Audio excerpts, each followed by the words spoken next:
Yes, good afternoon all. I hope you can hear me. Kindly confirm that you can hear me before we start. Okay, I've received the confirmation that I'm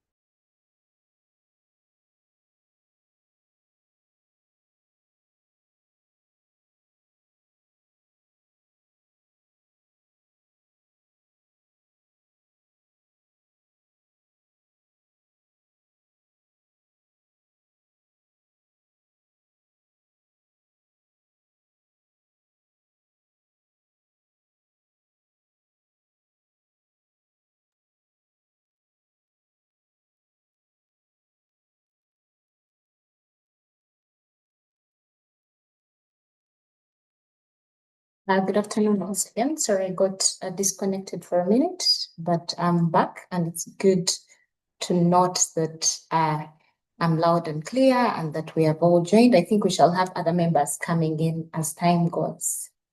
Yes, you're welcome. This session is going to be a little bit different from the usual sessions we have for the member sensitization session. My name is Rebecca, and I work with the Macquarie University Retirement Benefit Scheme, MURBS, as the pension officer, communication, and member services. So this is going to be a new kind of session. It's called the Know Your Scheme session, where we are going to equip our members with more knowledge and insights on the scheme, what services we have, what products we have, how your contributions come in the scheme, the whole life cycle of your savings, how they come in, how they're invested, and to the final payout. So this is going to be the very first session. And to start off, we're going to have a word of prayer. Because this is a different kind of setting, allow me to welcome a volunteer to give us a word of prayer. Or actually, our trustee is on, Mr. Ikarokok Joseph. If it's okay for you, you could give us a word of prayer, if it's favorable, please. Thank you, Rebecca. And welcome all those who have joined in this online meeting. Good afternoon, everybody. I think we can humble ourselves wherever we are, and we have a word of prayer. Loving Father, we thank you this afternoon.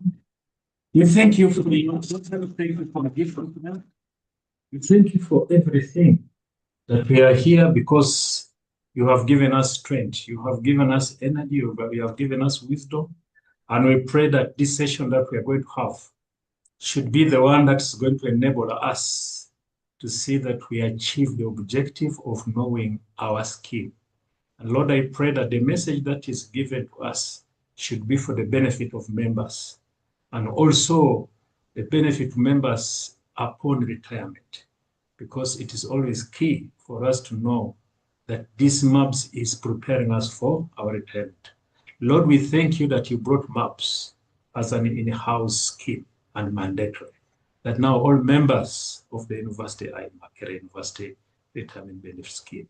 And Lord, we appreciate that, and we thank you that you have done it. And we pray that we continue glorifying our scheme so that it grows to greater heights. We begin receiving great moments, great services, great plans that will enable us to stay together as a scheme and as a membership. All this I've prayed in Jesus' name. Amen. Thank you very much, Mr. Ikarokok. So I think we're going to start off this session. I'll be the one taking you through this entire session, since it's about understanding what a MURBS is. Kindly confirm that you can see the screen or you can see what I'm sharing.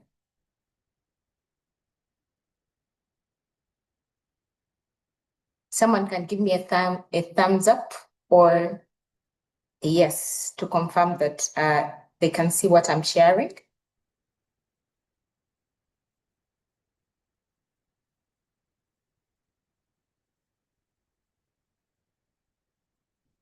Yes, members, am I live? Am I being heard? Okay, there is confirmation. Oh, that is very good. Okay, like I've advised, this is going to be a different kind of session. This is going to be about understanding the scheme MURBS itself.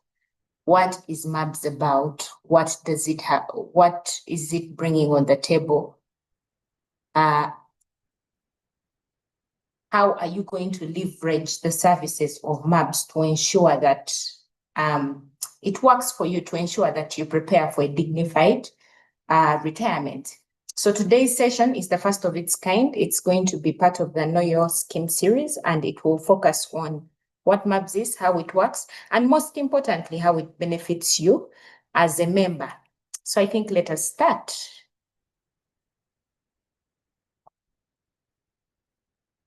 So just at a glance, this is what MURBS is. MURBS was established in 2009. And first and foremost, it's a licensed retirement benefit scheme, which is regulated by UBRA.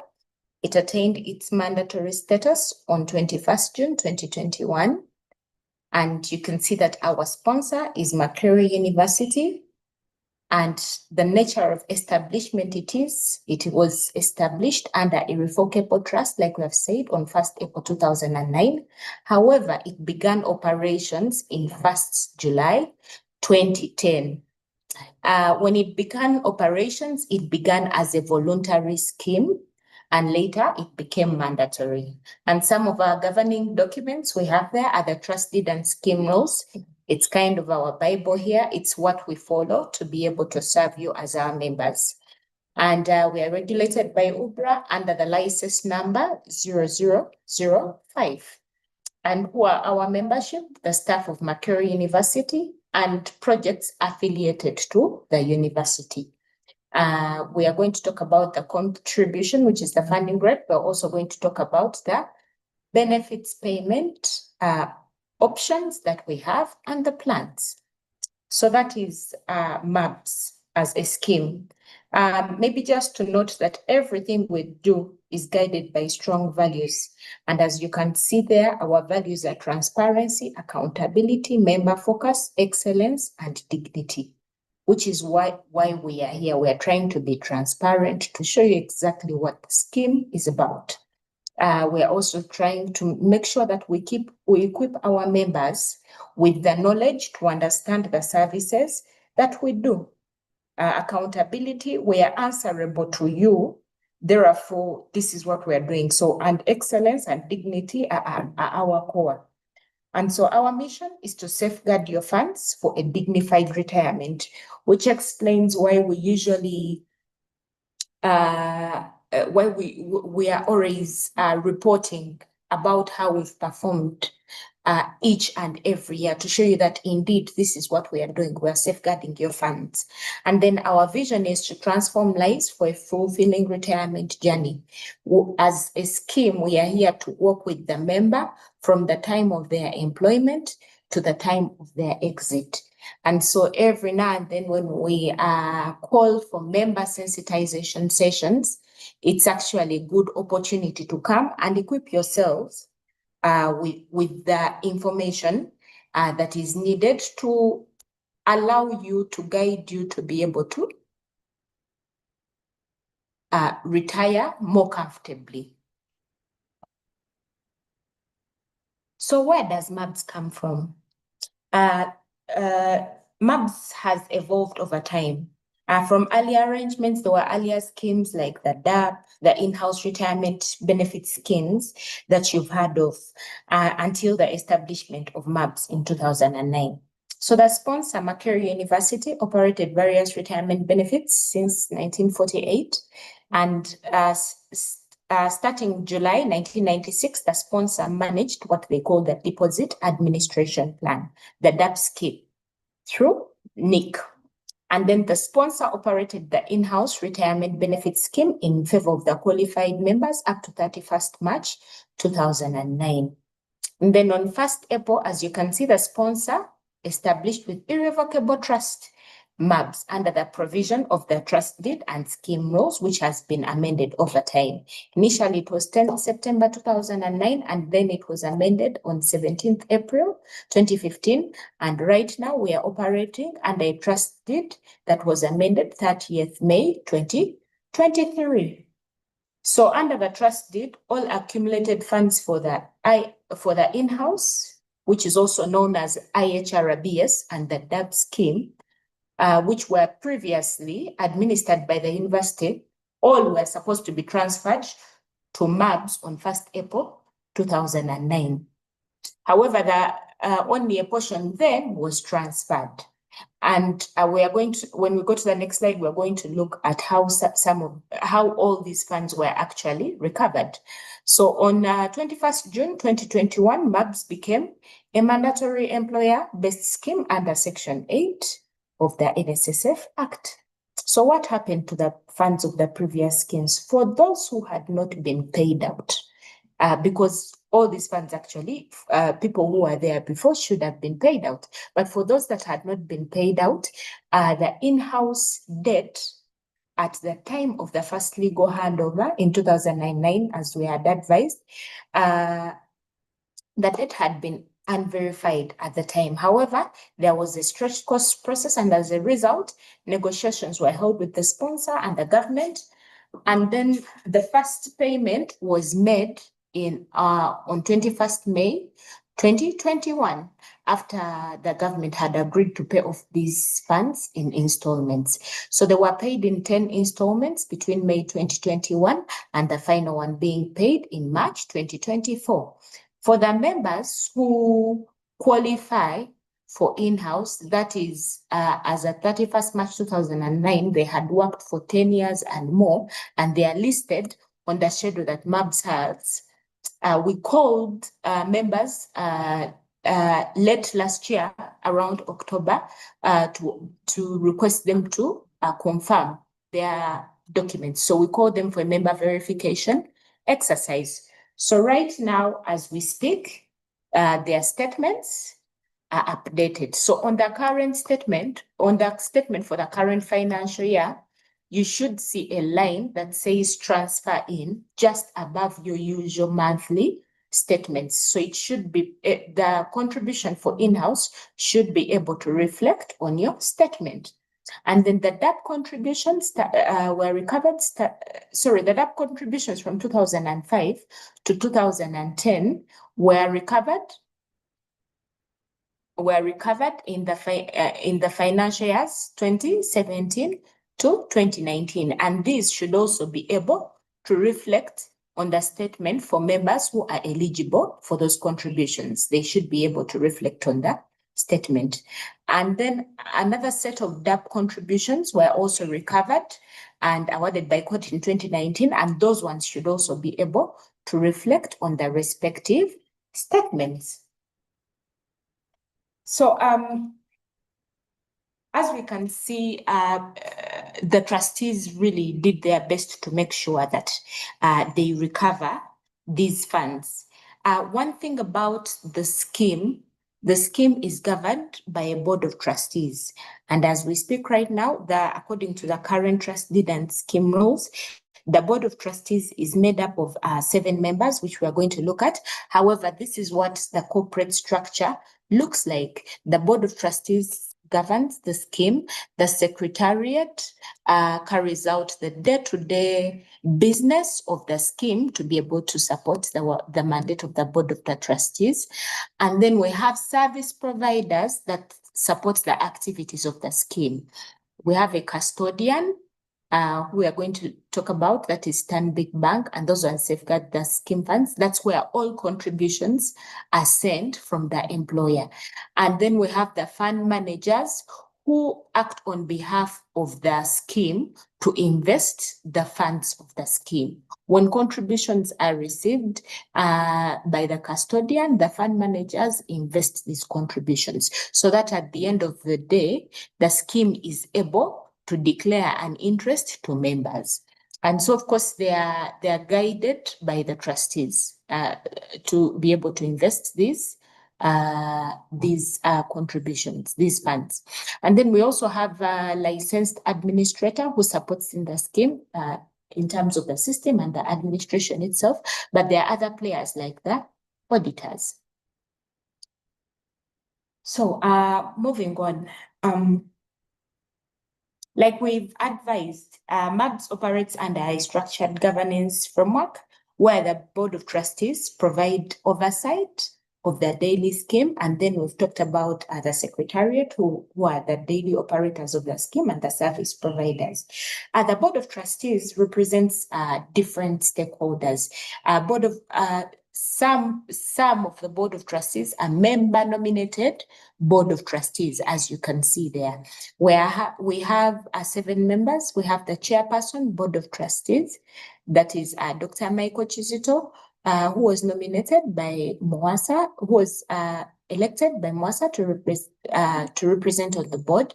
Then we have CPA Francesca Angida Mojema, who is currently serving as the board secretary, but she's also a member-nominated trustee by MASA.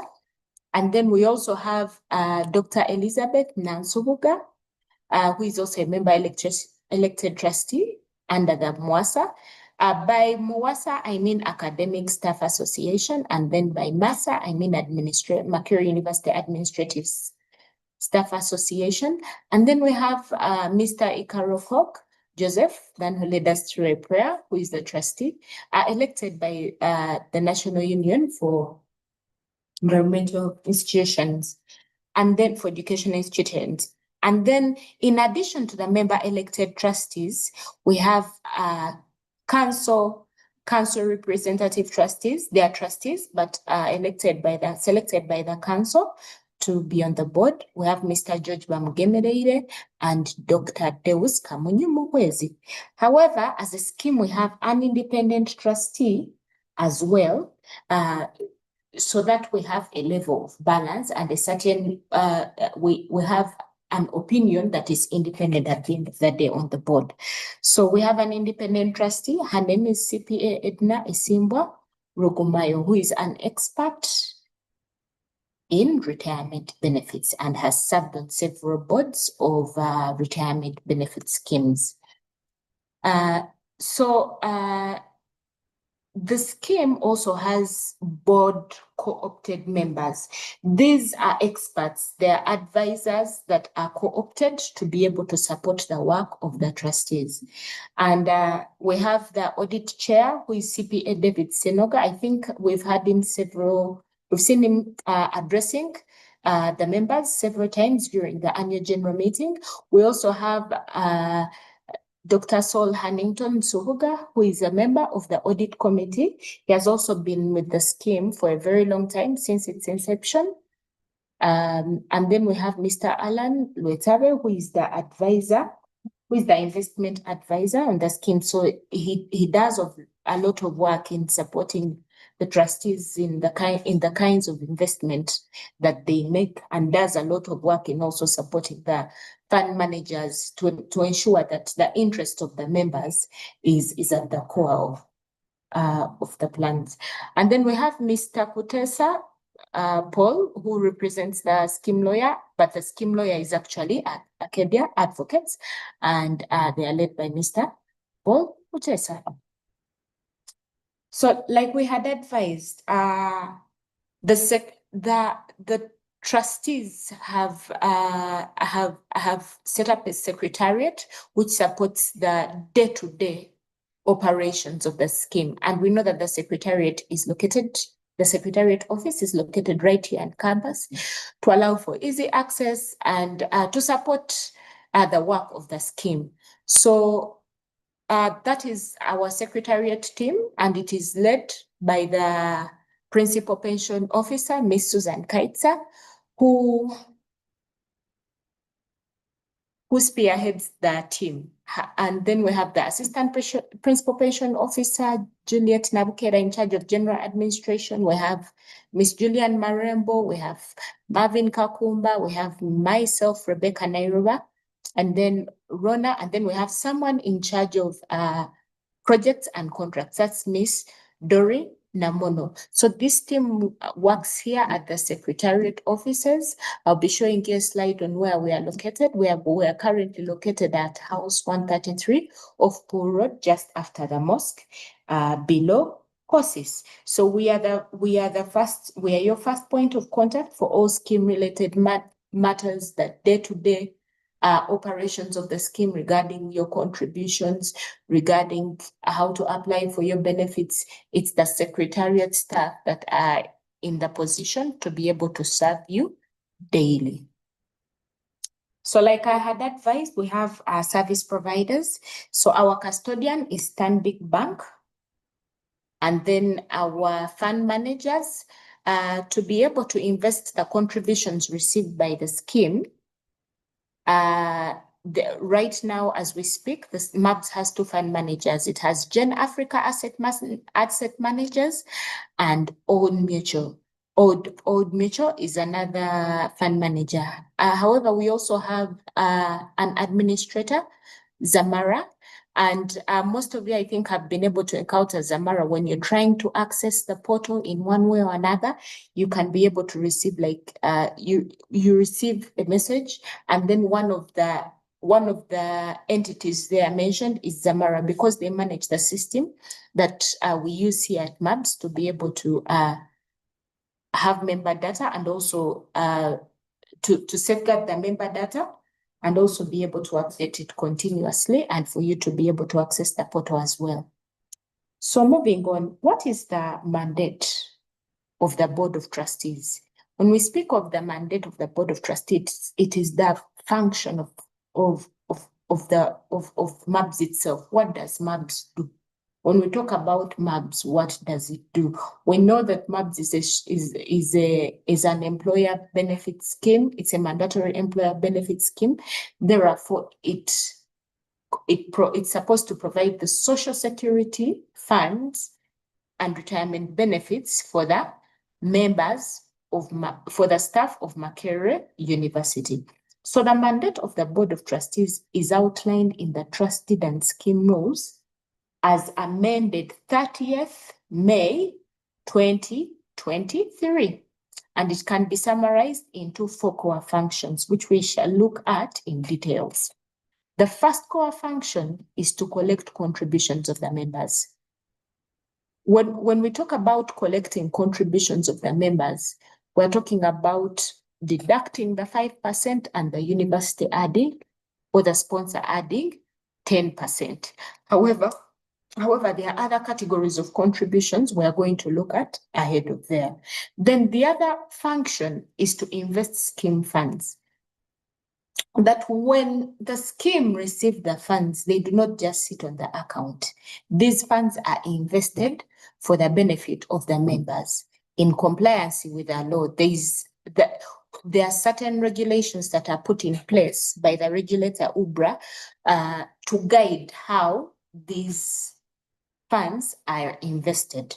However, there is also an investment policy statement in place that guides the actions of the fund managers who invest the funds, to ensure that they are first and foremost investing with compliance, but also with the interest of the members at heart. And then the other core function is to ensure safe custody, to ensure safekeeping of assets and custody of funds. And that is done through that, right? Like we had advised our licensed custodian is Stanbic. Right now they hold our benefits.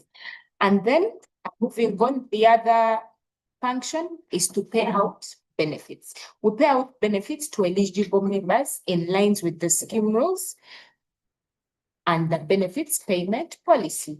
And as we go ahead, we're going to look at the categories and the circumstances under which these benefits are paid. So in line with the mandate that we have laid out there, our trustees that we mentioned have certain responsibilities. Like we've advised that the board of trustees play a crucial role in overseeing the actions of the scheme in terms of the operations to ensure that there is effective functioning, there is adherence to the regulatory frameworks in place. So what does the trustee do? The trustee manages and oversees the operations of the retirement benefit scheme in accordance with this act. That's the MURBS Act and regulations made under the act. And then a trustee provides for the proper investment of scheme funds in accordance with the act and regulations in accordance with the trustee and scheme rules. And then a trustee makes arrangements for the payments of benefits according to the scheme rules. A trustee also keeps financial and membership records of the scheme.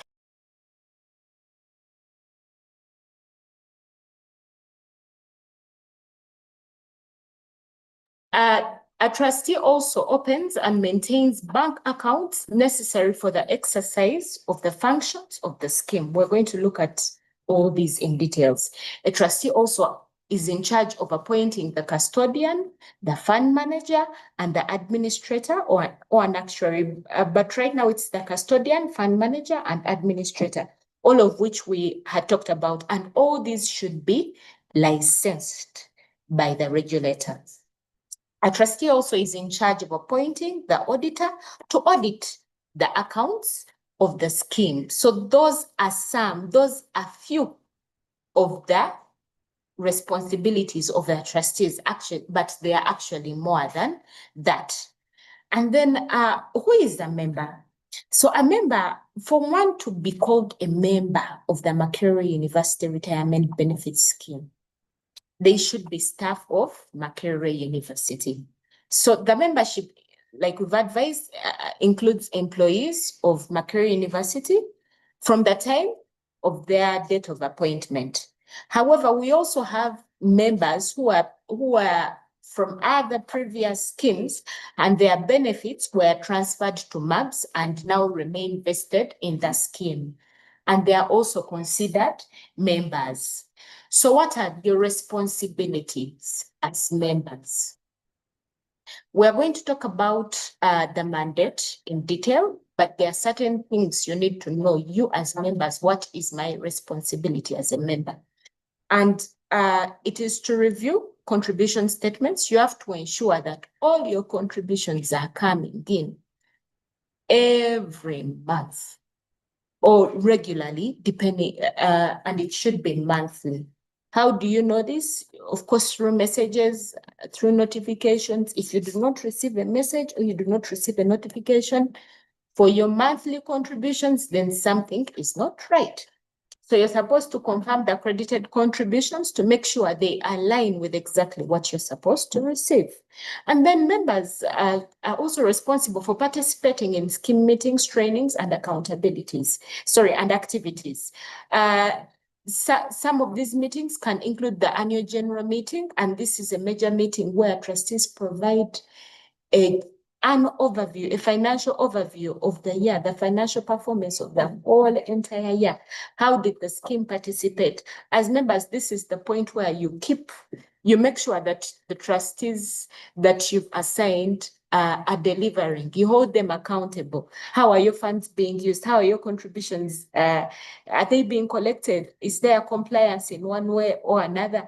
Are you doing well? Is the scheme growing? Is the fund value growing or it's not growing?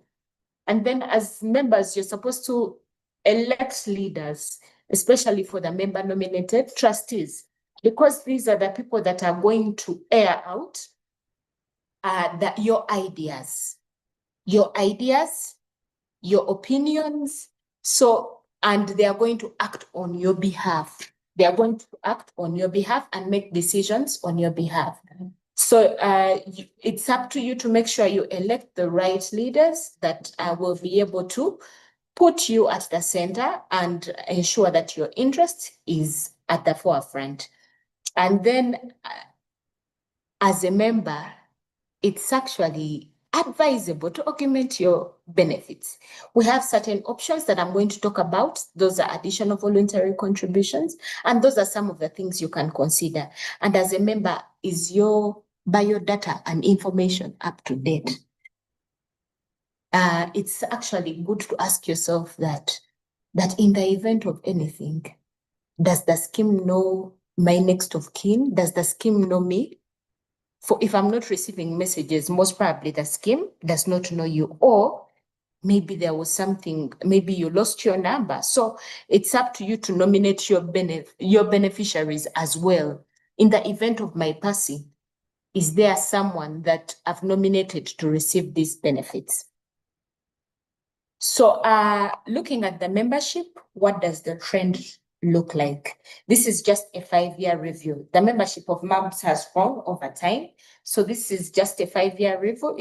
I won't explain much about it, but as of June 30th, 2025, MURBS had that total number of membership of 8,515 members, and we had 3,368 active members. Right, as of December 2025, which is the mid financial year status, we had a membership of 8,620. That is December 2025. So because we have a very big membership, we may not be in position to, as secretariat or as trustees, to reach out to each and every member in the departments and units. And therefore, the trustees started out a program called the MURBS Departmental Ambassadors Program. And it was started in February 2018. So this program is supposed to allow to reach out for members to each and every member within the unit and departments. So who are our ambassadors? These are volunteers from the university staff. They are part of us, and they advocate for and promote the scheme's values, mission, and products at the departmental level, at the unit level. Our ambassadors have been able to support us by creating awareness. They've been able to support us in terms of communication. They've been able to promote engagement at MURBS, so that at the end of the day, we do not just reach a certain category of people, but we reach each and every member of the scheme. But then the program also itself aims to foster succession planning for MURBS governance, to enhance awareness and ensure all university staff understand and engage with MURBS services. For the succession planning, as a MURBS ambassador, you're trained. Right now, as we speak, we are having a 10-module course where ambassadors are trained about the scheme, from the contributions to the retirement benefits management, to the investment management, to the annual reporting, to the legal, to the retirement benefits, legal consideration. There is a lot that ambassadors are taught that help them to prepare for leadership positions, for the trusteeship position. And so as a person who is going to stand as an ambassador is required to undergo, a person who is going to stand as a trustee is required to undergo the ambassador's training program. And right now, as we speak, we have 194 ambassadors across the different colleges and departments. And in the event that you do not have any ambassador in your college or department, we usually send out a call every end of May. So we encourage you to apply for the same. Okay.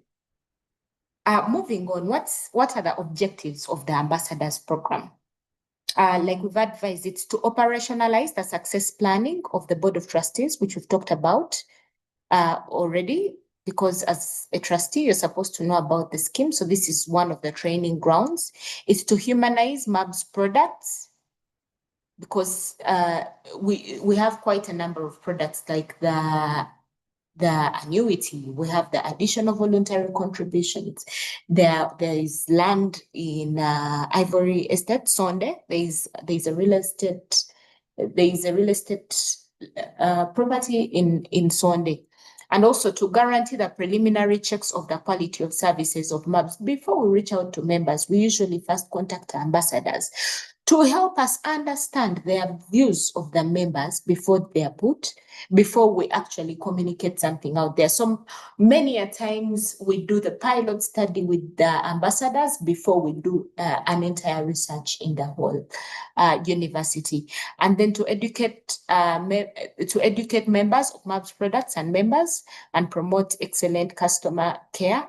Because ambassadors are well equipped and knowledgeable about the scheme, members can approach them to answer any daily questions that they need to know about the scheme, about their contributions, about their benefits, about circumstances for accessing, and to also promote MURBS image through consistent field reputation and enhanced information dissemination via different communication channels and social media.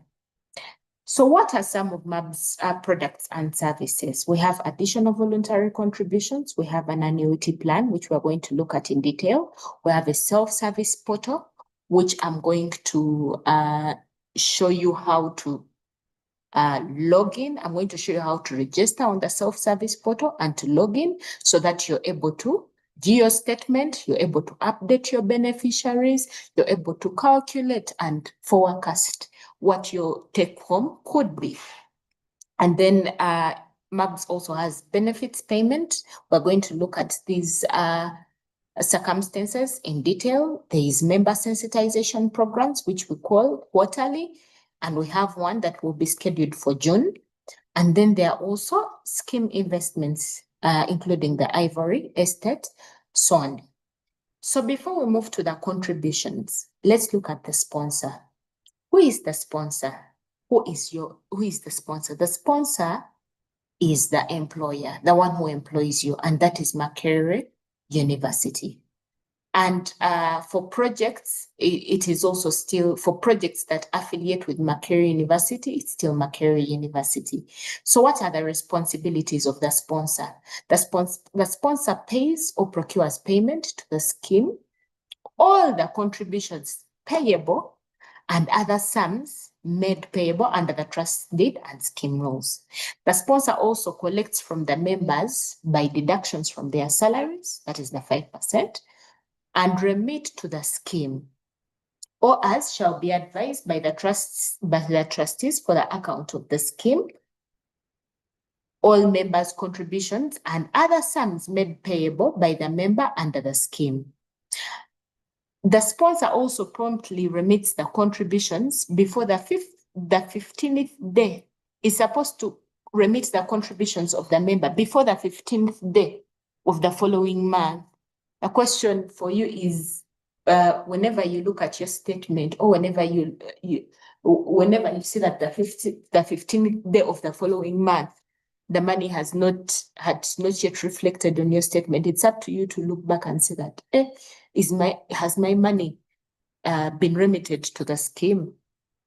And so, and also for things like arrears, it's up to us at the scheme to ensure that the sponsor pays, because like we've said, the sponsor is supposed to pay all retirement benefits regularly, in this case, monthly. And then the sponsor is supposed to provide and keep the board updated on the details of all the members of the scheme, including the new entrants and then the exits. So we had talked about the mandate. of the Board of Trustees. So now we are delving into the actual function. So what happens every month? Every month, the scheme is supposed to receive your monthly contributions. And how do they come in? 5% of your gross salary as a member is deducted and sent and remitted to the scheme. And then the employer adds 10% of that gross. And so it's as a member, look at your current gross. Does your current contribution of 10% or does your current contribution of 5% reflect the actual gross? It's supposed, when you see the employer's contribution of 10%, it should be 10% of your current gross salary. For example, if I'm receiving, let's say 1.2 million as my salary, the employer's contribution should be 120,000. Then the employee's contribution that is deducted from my salary should be 60,000. And at the end of the day, my cumulative contribution for that month should be the 120 plus the 60 to make the 180,000. The message or the notification I should receive on my phone every month should be the contribution for February 2026. We have received your contribution for February 2026 amounting to 180,000. And so your new provisional total is this. However, as members, you're also allowed to make additional voluntary contributions. Research actually shows that this 15% that we contribute monthly may not be enough to help us survive throughout our retirement. So if it is possible for you to add on your contributions, for example, let's say you have a 5%, you can also add another 5% and you increase your contribution outside the mandatory one. It is allowed. The only thing is that in terms of additional voluntary contributions, the source of funds that is allowed by the scheme are from pensionable emoluments. So that is from a salary of let's say Makerere University. So we only allow for that source of fund. And so additional voluntary contributions are good because first and foremost, your interest will increase, your funds will grow faster, and you'll also be able to meet your retirement targets. Probably your retirement take-home target is bigger than what your current savings will give you. However, as a scheme, we also allow for what we call one-off AVCs. Some of the members want to transfer funds from the schemes that they were in before and registered schemes they were in before and transfer them to MURBS. That is also allowed. If you're in a retirement benefit scheme or a social security funds and you would like to transfer your benefits to MURBS, where they allow for one-off FVC as long as there is a proof of transfer from that fund to your account. You can transfer your benefits. And then there are project and contract contributions as well. The reason why we pulled out the project and contract contributions, we receive regular contributions for the main payroll, and we also receive regular contributions from the project and contract staff. However, there are those projects that are yet to comply with the mandatory contributions, with the mandatory remittance. So it would be good for staff who are here and you're on the projects or contracts, just review your current benefit statement, look back and see, am I up to date? If I'm not up to date, it would be good to follow up with the scheme itself or with your accountant or with your project principal coordinator to ensure that your contributions are up to date. Otherwise, for those that have regularly contributed and complied, we are very grateful. Thank you, members, for your contributions. So what happens when we receive your contributions? What do we encourage you to do? We encourage you to first and foremost to register with MURBS. Why?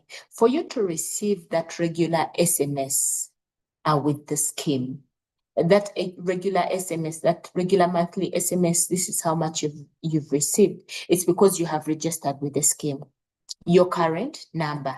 And for you to be able to access the portal, you also need to register with the scheme. So the email that you registered with us is what you use to access the portal.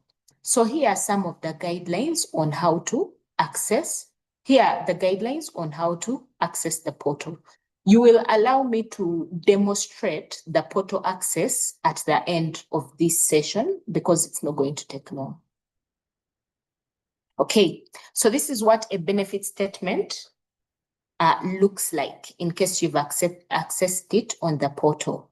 It has the name, the member, the payroll number, the department. For new staff right now, the payroll number or IPPS number for a staff who is on the main payroll, it is usually the same as the member number. And then you have your date of birth, your date of joining the scheme, current age, then date of normal retirement. Kindly, members, look at your statement and ensure that your biodata details are up to date. For example, in case someone was born on 4th October 1993, just confirm that your date is not 10th April 1993. Just ensure that it's 4th October 1993 to avoid the switch before the month and the date. But for the contributions coming in regularly, you'll see that each month will be shown. If a month does not reflect on the statement, that means that month has not been received by the scheme. Otherwise, like I had given an example of someone who receives 1.2 million as a gross, the employer's contribution will show here as 60,000. And then the employee's contribution that is deducted from your salary will show in this column as 60,000 for a particular month. Then the employer will be 10%, let's say 120,000. And in the event that you do an additional voluntary contribution and increase your contribution, it will show on this part of the statement under AVC, and then the total will be here. And then when interest is declared, it will be shown on this line. Interest will be declared and it will also be partitioned according to these different categories: employees, employer, FVC, and then the actual total. Okay. So in the event that a member has contributed, they've worked throughout their employment lifetime, what happens? At that point, they could be eligible for benefits payment. So we have, according to the current trust deed and scheme rules, amended 30th May 2023, there are certain circumstances under which members shall be paid. Many members always inquire about these circumstances. Am I eligible to receive my retirement benefits? So these are the circumstances under which a member will be paid. So we have normal retirement. When a member attains 60 years old, they are eligible to receive all their funds, up to 100% of their funds. So it's up to that member, because we also have other options for withdrawal. It's up to that member to decide whether to withdraw all the 100%, which is the lump sum of their funds, or to do a partial withdrawal. Now, for a partial withdrawal, it's for members who are not ready to withdraw their funds. And the member is also free, by the way, to leave their funds in the scheme beyond 60 years if they are not ready at all. Then there are those who are ready, maybe they want to remove part of the funds and leave the rest in the scheme until they are ready to remove all of them, or to continue doing partial withdrawals. So that is allowed under normal retirement. It's also allowed for under early retirement. What is early retirement? Initially, early retirement was between the ages of 55 and 59. So right now it's it's as defined by the sponsor. If a member on, let's say, the main payroll goes and secures early retirement, keynote, not resignation, but early retirement, meaning they are retiring from the service of Makerere and they are being retired by the sponsor. That member is also eligible to receive 100% of their retirement benefits. If they are not ready to withdraw their funds at the time, or their funds, they can do a partial withdrawal or remove all of it. Yes. Then we also have late retirement. Like we had advised under normal retirement, beyond 60 years, there are those members who are still not ready to remove their benefits from the scheme. So that is called late retirement. So those ones can leave their funds in the scheme. However, there are those who receive the post-retirement contracts. They work beyond the normal, beyond the mandatory age of 60 years. Those ones also will receive their contributions. So if you have a post-retirement contract, right now you're also eligible to remit monthly contributions. So ensure that your statement is also up to date. So those ones are also eligible to access their retirement benefits. Now, for late retirement, in the event that someone has gotten several post-retirement contracts, for whichever post-retirement contract ends, they're eligible to access their funds because they've already attained the age of 60 years. They're already in retirement. But for the current contract under which they are working at, they may not be able to access. Then there is also the ill health benefits. In the event that the sponsor, that is Makerere University, has retired you or on medical grounds, as a member, you're eligible to access your retirement benefits. And by retirement, we mean that you're no longer in the service of Makerere University. And then there's also the midterm access. If a member has attained 45 years of age and they have served for at least 10 years with the scheme, they've saved for at least 10 years with the scheme, not Makerere University, but with MURBS itself, with the scheme. In this case, a member can be eligible to access 12% of their accrued benefits at that time.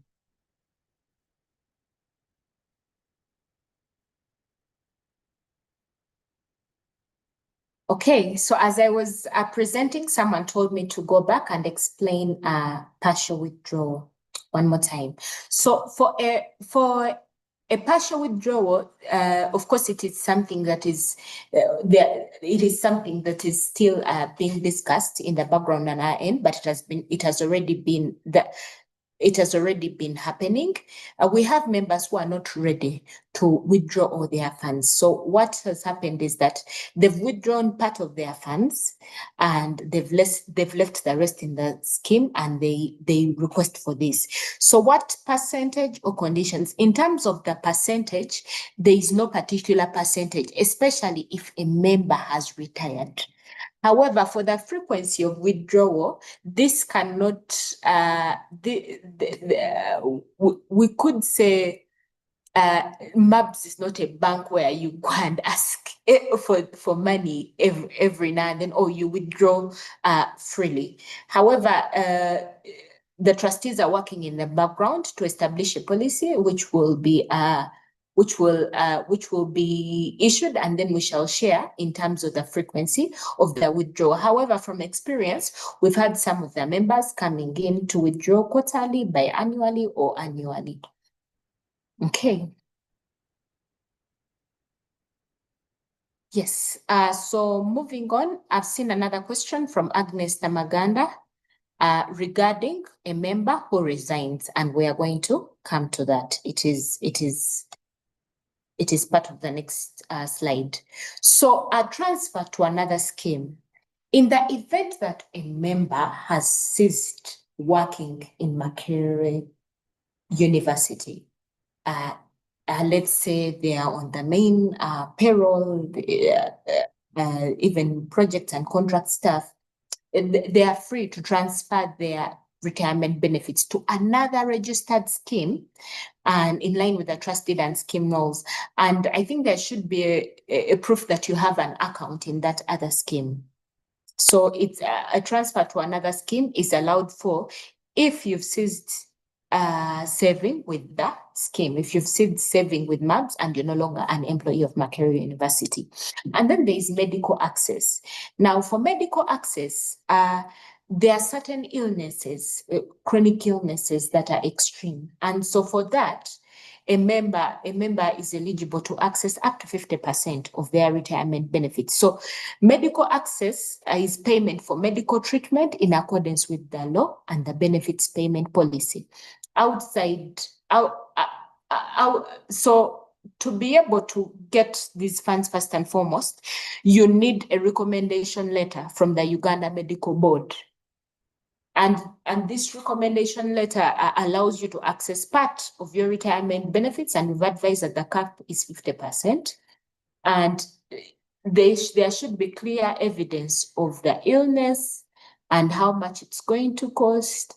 And there is a whole medical history. There is a doctor's report, a letter from the Uganda Medical Board. So there are things in place that control the medical access.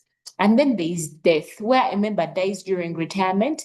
Their beneficiaries shall be paid in accordance with the law and the benefits payment policy. Members, we encourage you to first and foremost update your biodata, but also ensure that you update your beneficiaries. At the end of this presentation, I'm going to show you how to access the portal and how to nominate your beneficiaries in the portal. And then there is immigration, non-permanent immigration from Uganda. When a member has ceased working with Makerere University, they are also eligible to access 100% of their retirement benefits. Sorry, yes. So before I go there, so the project and contract staff, or allow me to add the project and contract staff specifically and not on the main payroll.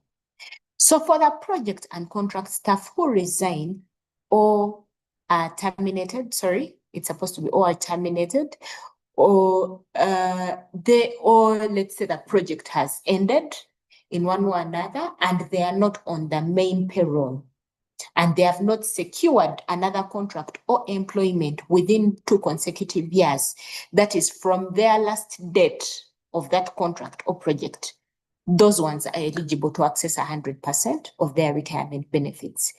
Key things: they've resigned, they've been terminated, or the project has ended, and they are not on the main payroll, and they do not secure another contract or employment within 2 consecutive years. So from the last date, you count 2 years. From the last date of your contract end, or from the last date of your project end, or from the last date of your project close, those staff are eligible to access their retirement benefits.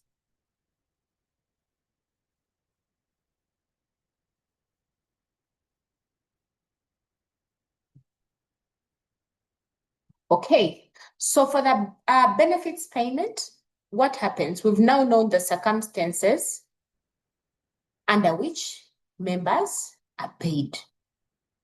So what happens during the benefits payment process?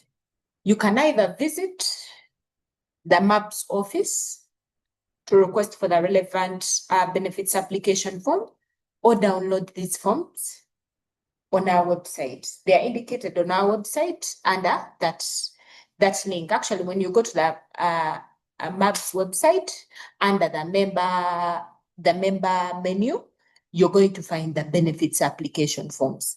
So there you can be able to access them. The scheme processes these benefits within 13 working days.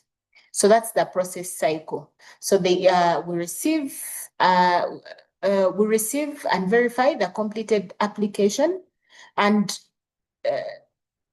from the member, and this application has to be completed for the 13 working days to apply. The application has to be completed to the dot. And so we acknowledge receipt of the completed application, then we initiate the process and compile the payment file, and then we obtain the trustees' approval for the payment. We deliver the payment instructions to the custodian, who then effects the payment to the member's unencumbered bank account. And then we make confirmation with the members on receipt of funds, meaning the member receives a message from their bank confirming that the account has been credited. Of course, there are other nitty-gritties and details within this process that are known by the scheme. They are more operational. So while we are paying out, we have other options for paying out. We've talked about the partial withdrawal. We've talked about the lump sum. However, we also have something called the annuity arrangement. So for the annuity, what is an annuity? An annuity is a schedule of fixed or variable payments for the life of a person or for a specified period of time. And MURBS currently partners with ICEA Assurance to offer the annuity. Let me just throw it back. An annuity is kind of like a pension. And so in terms of an annuity, a member receives regular payments. It can be monthly, it can be quarterly, it can be biannually, depending on how much they have invested in the annuity. I'll be showing you a flyer. I'll be showing you a flyer with a sample of how the annuity works, and also like with the quotation. And so what happens, there is an immediate annuity, then there's a deferred annuity. An immediate annuity, in the event that a member has retired and they purchase an annuity, they start receiving the regular monthly or periodical payments immediately. However, there are also deferred annuities where a member, maybe they are still working and they would prefer to start the annuity later. So there you purchase an annuity at the time, and then then ICEA starts paying later. So what are the features of the annuity? There is financial protection, first and foremost, post-employment. As long as a member is alive, they will continue receiving these retirement benefits for a lifetime. Then there is what they call guaranteed periodic income, meaning if at the inception of the annuity you've decided that you're going to receive monthly annuities, then it will be monthly. If at the inception of the annuity you've decided that it's going to be quarterly, then it will be that for a lifetime. However, an annuity has a provision also for 0%, 3%, and 5% escalations, which I'm also going to show you in the sample quotation. The 0% escalation means a member will receive a certain amount for a lifetime, depending on what they have invested. Then the 3% and 5% escalation mean that a member at 3%, they may start less, but this amount of money will be increased by 3% every year. And still for a lifetime. But then if it's increased by 3% this year, that is the monthly annuity for that whole year. And then the following year, it is also increased by 3%. And then in the event, we have something called the guaranteed period. So for guarantee periods, the annuity that we partner with ICEA, there is the guarantee period of 10, 15, and 20 years. The guarantee periods cater for beneficiaries. When a member has invested a certain amount of money, let's say like 50 million, is 0% annuity has a certain amount. And so for a lifetime, a member continues to receive that. However, in the event that a member has selected a 15-year guarantee period and they die before the 15 years elapse, they calculate how much will will this member have received in 15 years? This is what they were supposed to receive in 15 years, minus that which they have been paid already. And then the balance is paid to the beneficiaries, either as a lump sum or the beneficiaries continue to receive these annuities and up to the end of the guarantee period. And then also an annuity comes with a 2-year period of medical insurance for retirees. Beyond that 2 years, it's up to a member. A member can stop this, beyond the 2 years, a member can cease having this service of the medical insurance or reduce their monthly annuities to cater for the medical insurance. Let's say a standard medical insurance at ICA is about 900 and something thousand. And so when you divide that by 12 months, it's about 75,000. So instead of receiving, say, a member receives 1 million per month, instead of receiving 1 million, there is a deduction of 75,000 beyond deduction of 75,000 per month. So you receive less, like 925,000. So that's like how the medical insurance works beyond that 2 years. However, it's up to a member. It's up to a member to decide whether to continue with the medical insurance or to stop. So what annuities are offered? There's a single life annuity where it is for that retiree alone. In the meantime, you can scan. There's a link there. If you have a phone, you can scan it. It will take you to, it will show you, it will take you to a brochure of an annuity where you'll find a sample quotation. And in case you have any questions with that sample quotation, you can be able to ask them. Then there is also, so there is a single life annuity where it is to the retiree alone. Then there is a joint life annuity where in case a member is married and they decide to take on an annuity, a member is paid for their lifetime. In the event that that member dies, the spouse now continues to receive those retirement benefits for a lifetime. And maybe one thing that I did not mention about the annuity, it also has funeral benefits that come with an annuity. For a single life annuity, it's a funeral benefit of one member. For a joint life annuity, it's a benefit of one member divided into two, which is for the member and the spouse. However, in case there is the investment in annuities beyond a certain time, amount, then it is a funeral benefit, full funeral benefit for that specific member. So why do you need an annuity?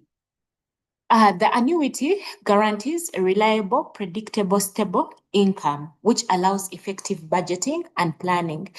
We had a session where one of the annuitants shared a testimony, and they advised that the annuity has actually helped them to meet their daily incomes. They have other projects that they use to help them with other things, but for them, their annuity helped them to make sure that they survive during retirement. And most recently, another member advised that, you know what, Rebecca, this money that you paid me, I ate all of it and it's over. Right now, what I have on me that I'm surviving on is an annuity. So that's why it's an important, that's why it's important. It's an important product. That you might have all these other things that you have your project, you have your unit trust that is a short term, you have your mid term, let's say you have a bill, you have a house and all that. However, for an annuity, it is guaranteed for a lifetime. That in the event of anything, the project, the business has not been able to, level up, you know that I'm guaranteed to receive a certain amount of money per month for a lifetime. I'll be able to survive. So that is the financial security that we're talking about, to reduce the risks of outliving your savings. And then it's also the other thing is that it guarantees a risk mitigation associated with market fluctuations, which explains the 3% and the 5% escalations that we talked about. And also it protects members against poor investment decisions, that in the event that you've invested in something that did not break even or get you some profits or failed, you have something that you can fall back to as a member. We talked about the continued payment of beneficiaries in the event of untimely death. There is continued payment of beneficiaries up to the end of the guarantee period. And then, however, there is an option of receiving a lump sum. And then for the joint life annuity, there is regular payment of annuities to the surviving spouse. Okay. So moving on, among our products, we talked about the Ivory Estate Sunday. As we speak right now, I think most of the residential plots, actually all residential plots, have been sold out. However, it's one of the things we have. However, we still have the commercial plots available for sale. So members, I would like to interest you in those commercial plots. If you think you can purchase them, you can purchase the commercial plot. So Ivory Estate Sunday is the first real estate investment by MURBS. And where is it located? It's located in Mukono. It's located in Sonde, Mukono district. It's that big, 20.24 hectares. It has several plots, and right now the remaining plots are the commercial plots.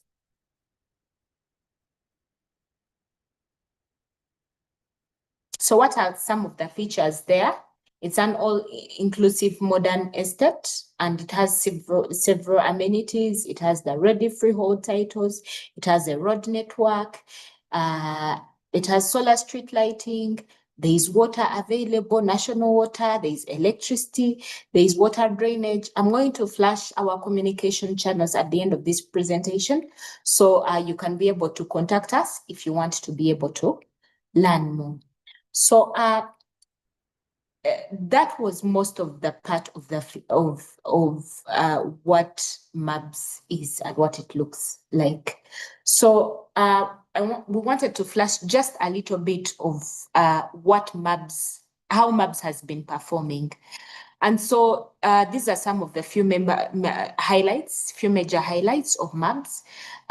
We've talked about their membership. As at 30th June, it was 8,515, and right now it has actually increased. We saw what it has increased to. However, we should look at the fund value over the 5 years. We can see that in the financial year 2020 to 2021, the fund value was 255.5 billion, and we can see that it has grown over time. We can see that it became 299.1 billion, it became 352.4 billion in 2022, 2023. In 2023, 2024, 409 billion, 0.2. And then 2024, 2025, it has become, that's the last AGM we had, it became 475 billion. And then just for your noting, how has interest been declared over time for at least a 5-year period? For the 5-year period, we can see there that it was 11 point, we can see that last year it was 13.56. The previous year, for the financial 2023-2024, it was 13.4. The previous year before that, it was 12.34. So far we are not doing bad in terms of interest. So what does the mid-financial year look like at the as of 31st December 2025?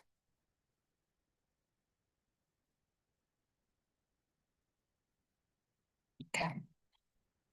So as of 31st December 2025, we can see that as a scheme, we have crossed over the $500 billion mark. Actually, as I speak today, it's actually more than the 508.8 billion And I think members on this call should clap for us because we are doing well so far. And so as of 31st December 2025, the contributions received were 18 billion and the net returns on investment were 35.1 billion and benefits paid was 13 billion. And this is what the investment looked like at the time, December. So here we are showing a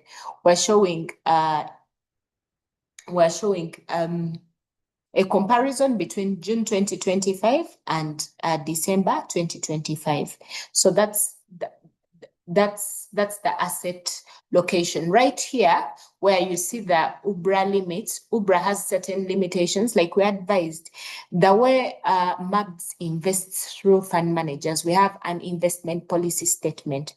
However, that investment policy statement also takes into consideration the regulations by the regulator on how to invest, on how much to invest in certain instruments. So as you can see, those are the regulations. These are the limitations according to the regulations, and this is how much has been invested according to the different categories. However, as you can see here, it's a little bit high. It's because MURBS requested a waiver of the same. However, MURBS is also working to ensure to diversify its investment. That's one of the strategies that it's working on. Okay, so we found it necessary to show you where our current office is because we relocated from the Lincoln Flats and quite a number of members have been going back there. So what we relocated to house 138, Fig Tree Lane. As you can see, this is the main gate. When you move from the main gate and you go through the roundabout, you join Pool Road just after the mosque below Courses. That's where our offices are. Thank you for that first part. So right now, you're going to allow me to first cease sharing my screen now and now show you how to log into the portal. I hope I'm being heard. I'm hoping that I did not lose you at some point.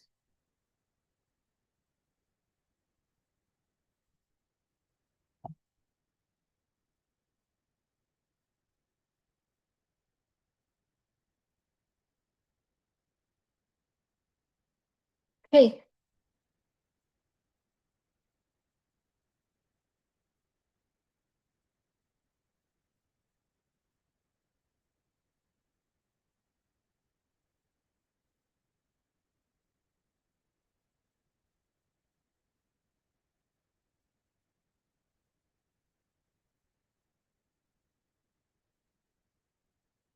So maybe let me first show you how to access the portal. So when you go to your URL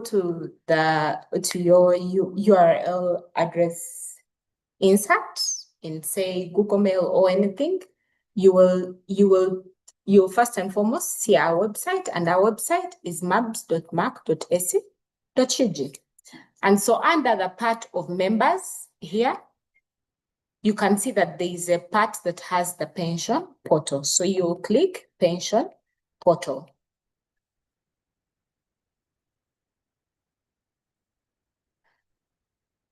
And then you will register as a new member if you have never registered before. But there are those of you who have registered before. So when you register as a new member, you accept the terms and conditions, and then you submit.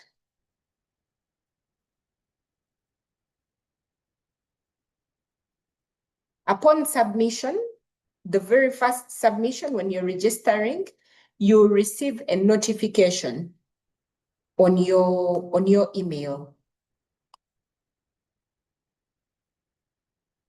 And so you will insert that. The notification will be as a one-time password. So it is 427760 in this case. And then you submit. And then you will set a password. a preferred password, one hopefully that you will remember.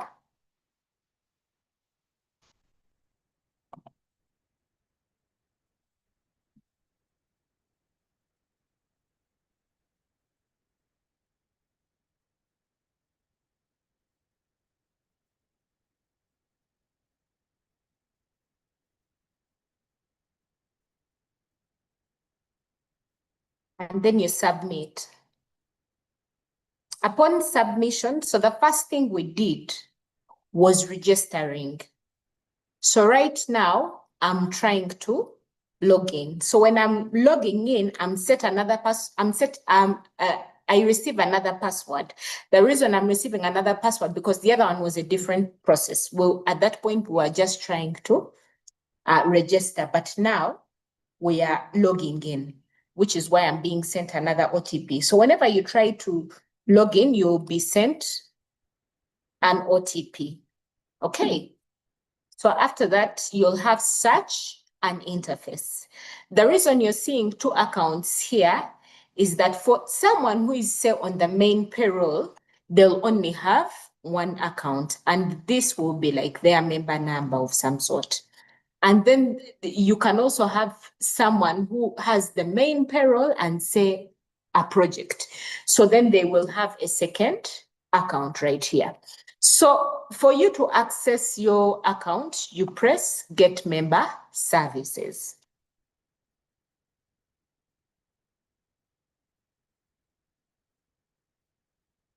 And maybe you could text in the chat, are we at par? Have I left anyone behind? So that I can know that we're on the right course.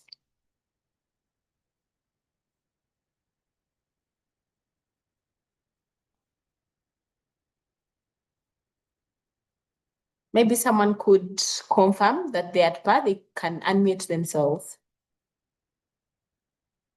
No, me, I'm lost. Second. You're lost there?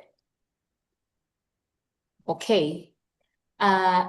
Maybe let me just go back. Okay. So if you've succeeded, hopefully now you're okay. So if you've succeeded to log in, you'll find such an interface.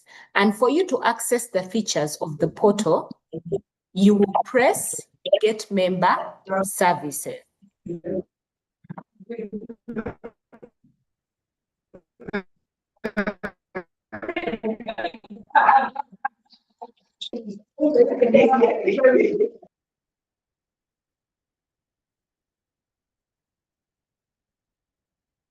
Okay, so when you reach this interface, you're able to view your profile. When you press profile, you're able to view your profile right here, and you're able to edit your profile accordingly. When I press profile, I'm able to change my details. However, when you look here under statements, you're able to see the declared rates. And then you're also able to see that the transaction history. This is a dummy account. So you'll bear with me. You're able to see the transaction history, how they've been coming in. But most importantly, you're able to see your statement. So under the menu for statement, go to statements and then select the preferred financial year that you want to see. Many of you have advised that they do not see their contributions from DAP. You can go to the financial years or the financial years from 2016, 2017, 2018, 2019, and the transfers in, you'll see those contributions. However, for the current financial year is the one on top. So you can select it, and then you can download statement if you want to download, or in case you just want to preview, you can just print. You can just select print. And as you can see, there is a sample financial statement. You can see here that here there is a name of the member, there is the member number. In terms of the member number, there are certain numbers that are used as member numbers. For the staff on the main payroll, most probably it should be their payroll number. However, there are those staff that were on the main payroll that were there for a long before that. They have an older payroll number that starts with C13 906 something. So you'll see that most of their member numbers start with 906 and all that. However, their payroll number is the current payroll number. Then for the staff that have mostly joined recently, you can see that their member number is their IPPS number, which could be 840 something or 18 for the most recent staff. And then here you have your date of birth that should be accurate and up to date. And then your date of joining scheme should actually reflect the exact time of your contributions. For the people that started when MURBS that were transferred from, let's say, NIC and from NIC DAP, most probably they'll have the date of joining scheme as 1st July 2010. Why? Because all the other funds that have been recovered are considered recoveries, but MURBS itself started operations on 1st July 2010. So this part shows you the opening balance, which should be the closing balance of the previous financial year. And then this is supposed to, let's say for this person, their gross salary should be 6.6 million. And so the employer, 10% is this much, the employee is this much, and the accumulated is this much. In the event that a person contributes an FVC, it is added here. And as you can see, in terms of interest, it will be credited to all categories. And so the opening balance plus the current contributions plus the interest, it will give you the new balance. The reason you're seeing here interest being 0.00% is because the financial year has not yet ended and interest has not yet been declared. Otherwise, it should be able to show on your statement. Okay, so that's it about the statements. Now, about beneficiaries. In the event that you have children below 18 and you want to assign a guardian, you can start with updating the guardian. So you can add a guardian and you put their details. Allow me to just choose random names.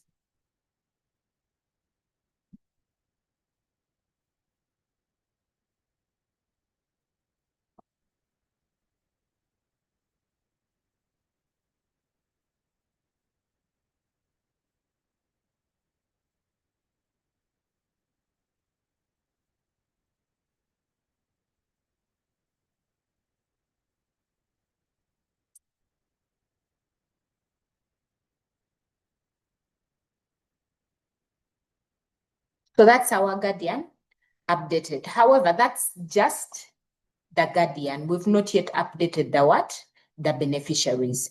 So we have beneficiaries, those who you want to receive your retirement benefits in the event of passing, in the event that the member passes. So you press add beneficiaries and say you select a gen, like maybe the child is Jen, let's say Naira, they are female. Let's say their date of birth is,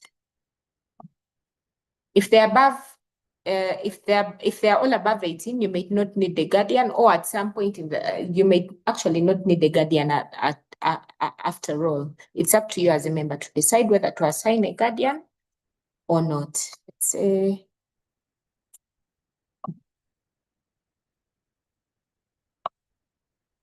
selected that.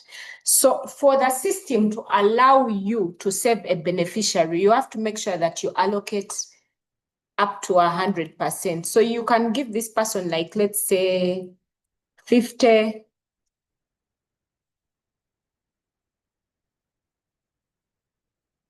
that much, and then say their daughter. Then I have the CF 930 continuous. Yes. Sure. Continuous, then probably they don't have a phone, they might not have an email if they're young, or in case they have, you put that there. Then we have inserted a phone number. Then in case this person is maybe less than 18, it's up to you. I can say that, okay, they're going to be under the guardian. And then you submit.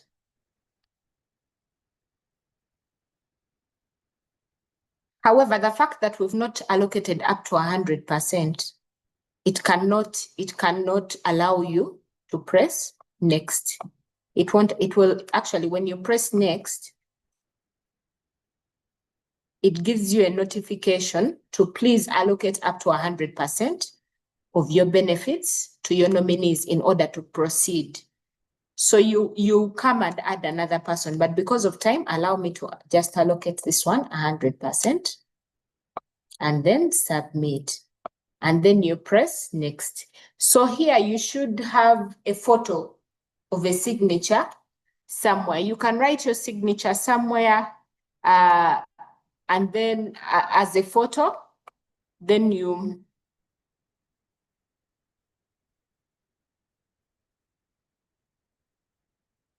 just choose this. Let me use this as a signature.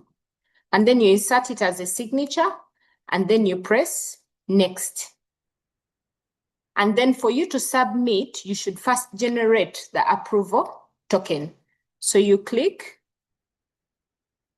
because a beneficiary is a very, it's quite a delicate matter. So that's why you need to generate a token.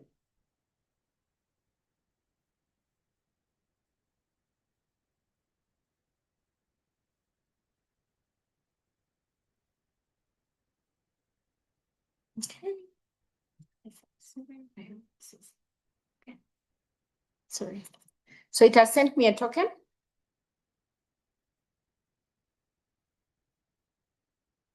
After I've typed in the token, I submit.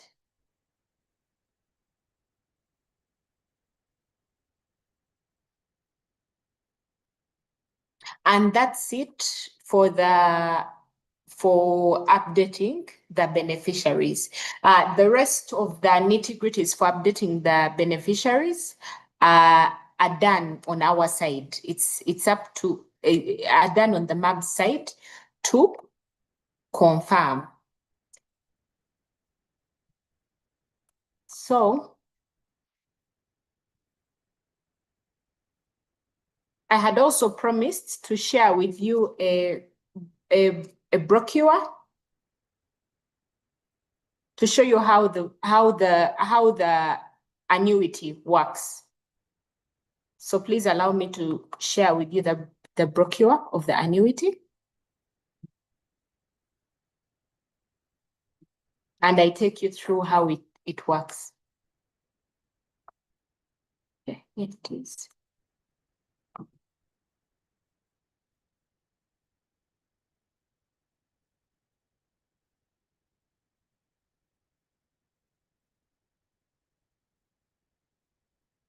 Oh.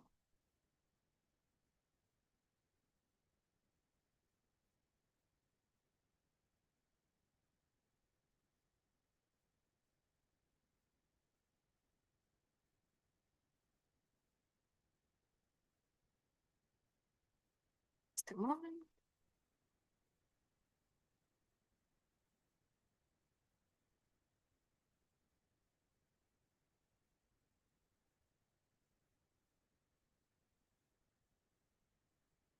Just up to this time, in case any of you has a question, you can flag it in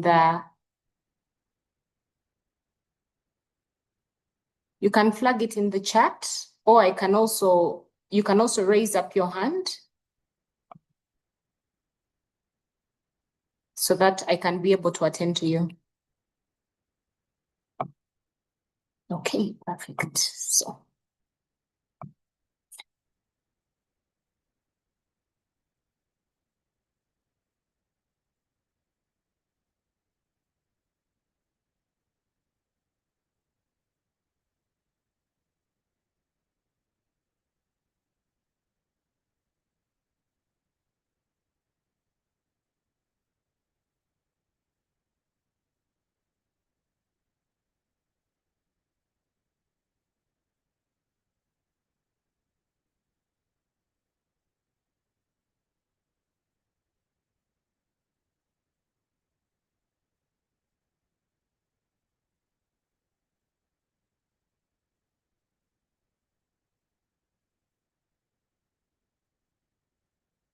Okay, yeah.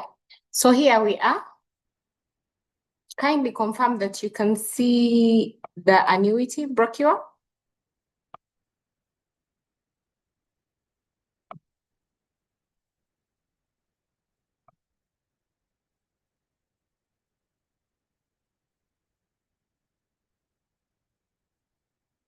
Because many of you have been asking about the annuity.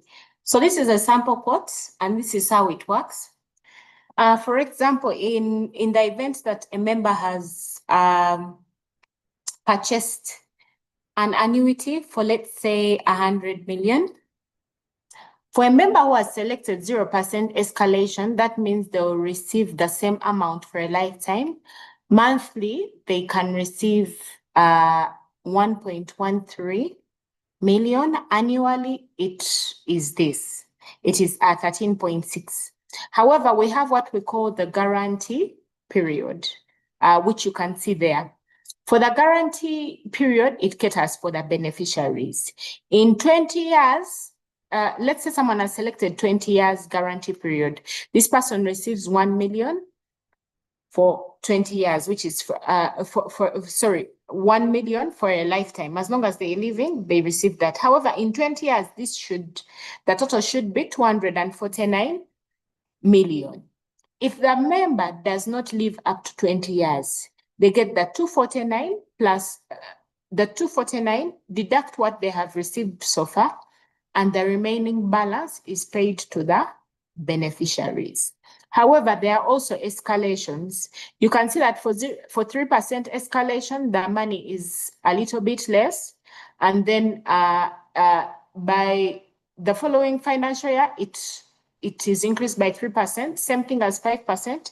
The following financial year, it's increased by 5%. At some point, this person of 3% and 5%, they will escalate and go and receive a bigger sum than someone of 0% escalation, which is why you're seeing that in terms of 20 years and the 20 years guarantee, these people have bigger totals. But this is just a sample.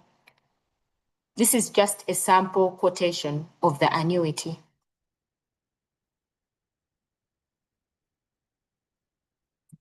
Okay. So thank you very much for listening throughout this session. And right now I've shared our contact details. I've shown them there. You can be able to reach out to the scheme in case of anything, but I do welcome any questions.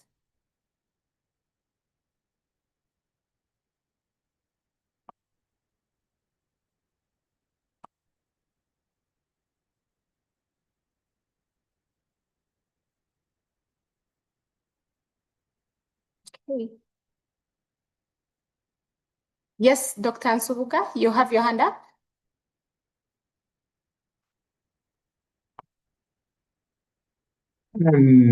Is it my hand up? Really? I thought I had just appreciated the talk. Oh. I want to thank you. I don't think my hand is up. Thank you so much, Rebecca. Very good. Thank you very much, Dr. Sol.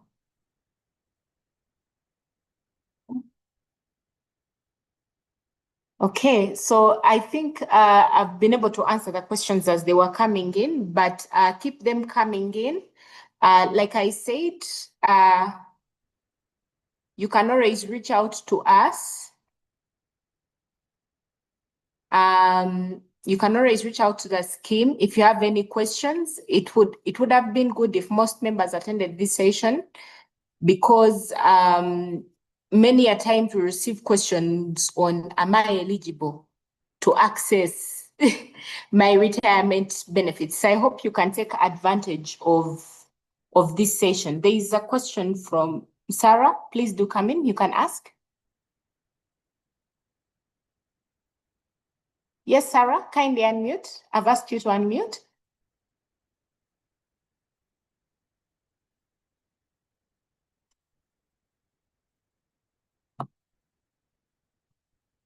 Yes, sorry.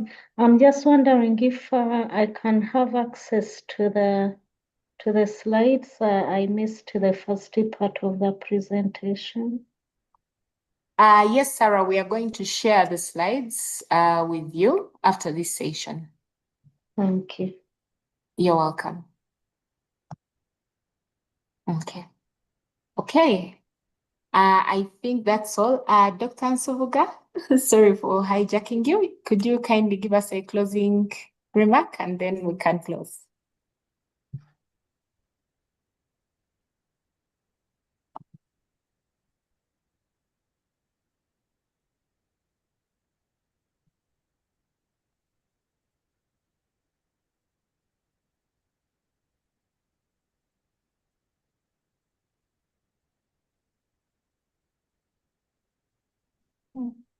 Is it okay?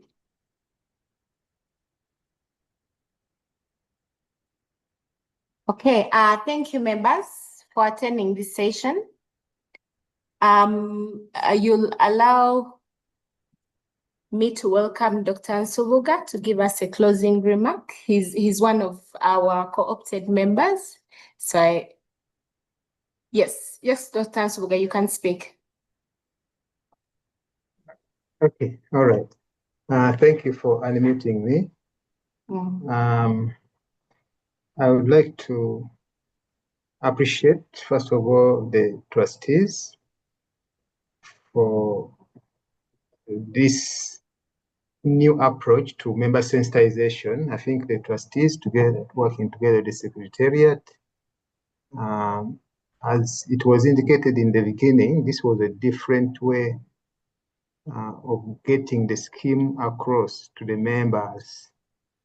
And I think for people who may not have been Makerere University for some time, or even those who have been there, it is possible that they do not remember when the scheme started, what type of scheme we have, and also the rules of the game, when they can access benefits. So all these have been made very simple and very clear. I'm also impressed because this time around, the questions have been focused on the very subject, which is not so usual. So it means that the members are starting to appreciate what is happening in the scheme, and the secretariat has been able to, I think, to bring clarity on so many issues. You see, when you ask for questions, you don't find many people bringing difficult or many questions. So I think you have done very well as the secretariat, and I want to appreciate you for that. The scheme is in a very, very safe hands. And with this information, members can also plan their retirement. So I thank you so much. I think that is all I can say. Thank you. Okay. Thank you very much, Dr. Nsubuga. And thank you very much, our members and trustees on call. We shall be inviting you for another session on Know Your Scheme another time, and we shall communicate that accordingly. But we shall have a session on we shall have a member sensitization, our next member sensitization session in June, and those ones are usually blended. So we welcome you to attend handsomely in person so that you're able to learn more about the scheme. Okay, have a good evening. Thank you. Bye-bye. Bye-bye.